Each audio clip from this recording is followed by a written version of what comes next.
নমস্কার, গুরু কি পাহি কেবলাম। আজ আমি আপনাদের একটা অদ্ভুত চমৎকারী টোটকা বলবো। এই টোটকাটাই মন দিয়ে শুনুন, আপনাদের অবশ্যই কাজে লাগবে। যে স্ত্রীর প্রথম পুত্র সন্তান হয়, যে স্ত্রীর প্রথম পুত্র সন্তান হয়েছে সবেমাত্র, ওই পুত্র সন্তানের মুখ দিয়ে যে লালা বের হয়, বাচ্চারা নতুন হওয়ার পর ষষ্ঠী পুজোর আগে 21 দিনের আগে দেখবেন লালা মুখ দিয়ে ঝরে।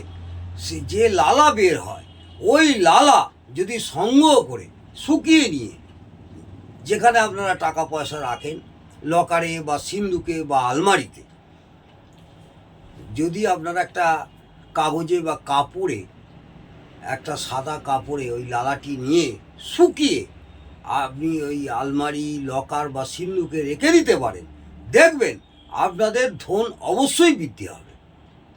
এছাড়া যাদের মামলা মোকদ্দমা চলছে, সেই ব্যক্তিরা পকেটে করে ওই লালাটি নিয়ে গেলে মামলা জয়লাভ হবেই হবে।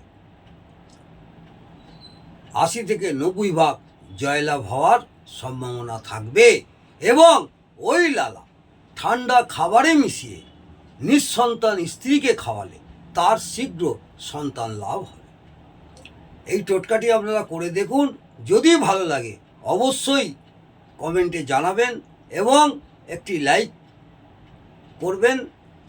আশা করব আগামী দিনে আরও ভালো অদ্ভুত চমৎকারী টোটকা নিয়ে আলোচনা করব এবং আপনারা এই প্রয়োগটি করে যদি মনে করেন যে আপনাদের ভালো লেগেছে, কমেন্ট করে অবশ্যই জানাবেন।